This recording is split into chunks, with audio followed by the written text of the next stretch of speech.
Hello, welcome back to Weekly Market Recap. I'm with Rich. Hello, everyone. And I'm Knight. Let's get to it. So, brutal week in the market. The NASDAQ was down 4.49%, brings us down 13.41% year to date. The S&P 500 was down 3.45%, down 8.76% year to date. So really just a bloodbath, and all of it comes down to this week, the geopolitical tensions in Russia potentially invading Ukraine any day now, maybe even any second now. And also still we're worried about high inflation, demand not slowing down, and what the Fed might have to do in March and throughout the rest of the year. So let's jump into the market. As you can imagine, the graph doesn't really look very pretty, mostly just down and to the right. And we see a sell-off at the beginning of the week. We actually started to get some good news on the 15th about Russia potentially pulling out and starting to withdraw troops. So we saw the market jump up 2%. It maintained that until all of a sudden we found out that all those news articles were actually incorrect and that more soldiers were going towards the front line. And since then, we just saw a steep sell-off, erasing that entire percentage gain, and then really just a continued sell-off for the rest of the week. So, Rich, where are we right now in Russia and what's going on? Well, the real issue is nobody knows exactly what's going on. The only thing we can say for sure is that there's between 130 and 150,000 Russian troops from almost every corner of Russia on the Ukrainian border. And there is a fear that Russia will invade almost any day.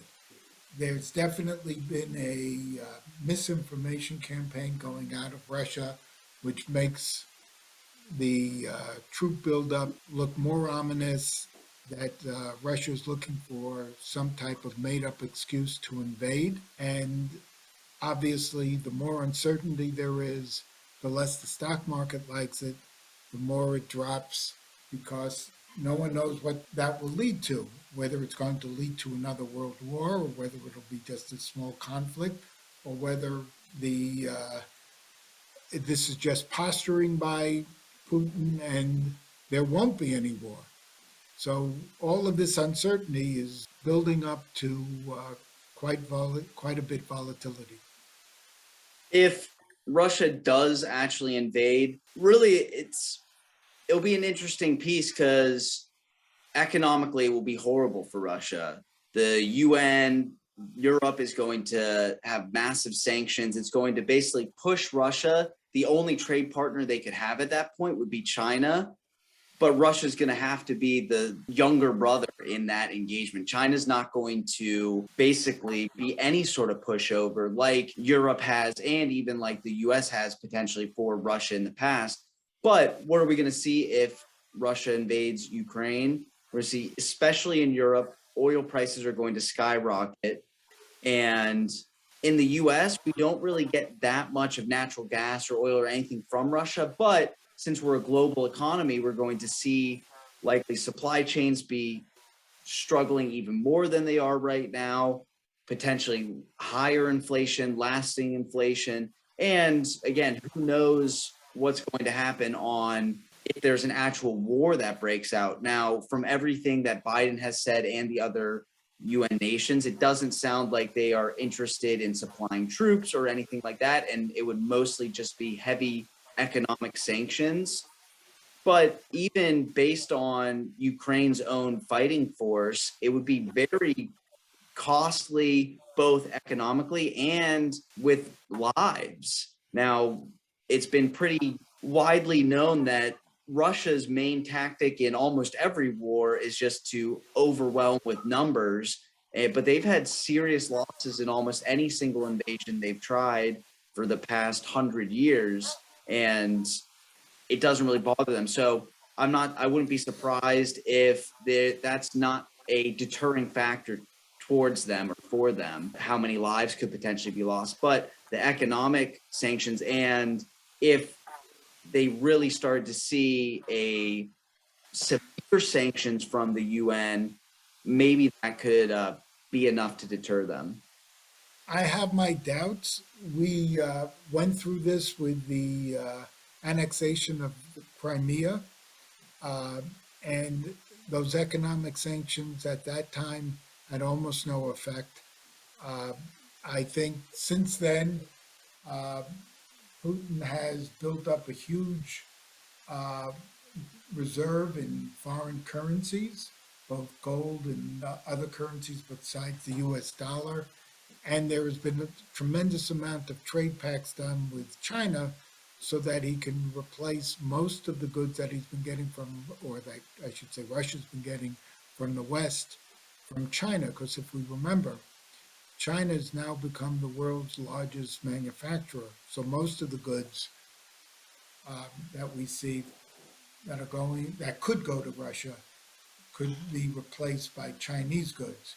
Now the real question becomes, would the US and the West put economic sanctions on China so that the Chinese would have difficulty uh, and an economic cost to them for supporting Russia? That is the real question. I'm not sure that we would do that because of the economic cost to the United States, which we would feel since China is one of our largest trading partners. However, uh, that is some of the uncertainty that is causing the markets to react so strongly with this uh, worry about invasion of Ukraine by Russia.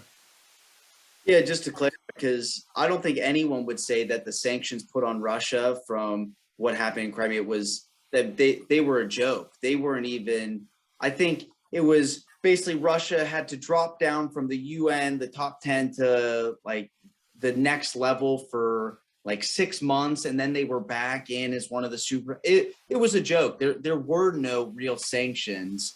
If we were going to go that route this time, it would have to be much more severe and much more serious to even start the conversation. And but the reality is Russia's a nuclear superpower, and that there's a just a natural limit to how far you can push someone because of that. And that's why I don't think there could be a war escalated to that because of that fear.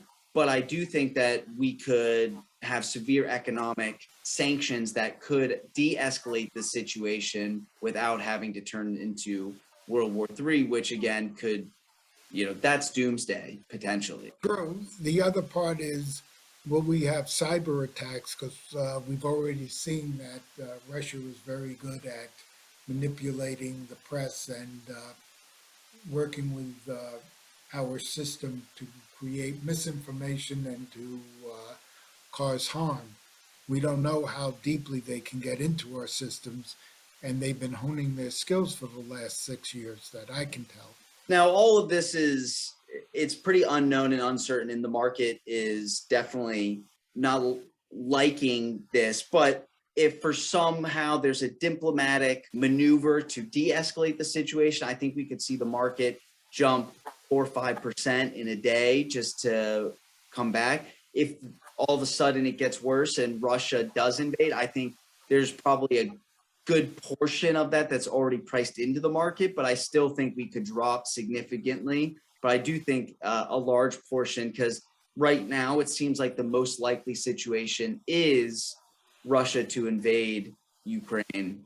So that's being priced in. Now, the other question is what happens, internally. The Fed is going to likely raise interest rates in March. Now, the January notes came out this week, and they basically said that they're not going to raise 50 basis points. They're likely staying on track for a 25 basis point rate. So a little bit more dovish than what was expected coming out of some of the December notes. So that's potentially good news, but we're still seeing really companies that are not profitable right now are just being completely destroyed. Companies that are missing on earnings are being completely destroyed. And so really there's a concentration. Apple's still doing pretty strong. It's holding up well. Some of the other large tech names are, but besides that, as you start zooming out, just a lot of pain everywhere in the market, and the indices are showing that. So overall, still a tough time to be just waiting, but really it is one of the best things that we can do. We've been rebalancing your portfolios, which is one of the best things that you can do at a time like this with all this uncertainty, because it could be very likely the market resolves all this tension geopolitically and it takes off rapidly, and you don't want to miss out on that. It's also possible that this lasts for another 2-3 months and we have some huge volatility within there, but it's impossible to know right now what's going to happen. Absolutely. Very good description. So we appreciate you guys tuning in, and we'll see you again next week.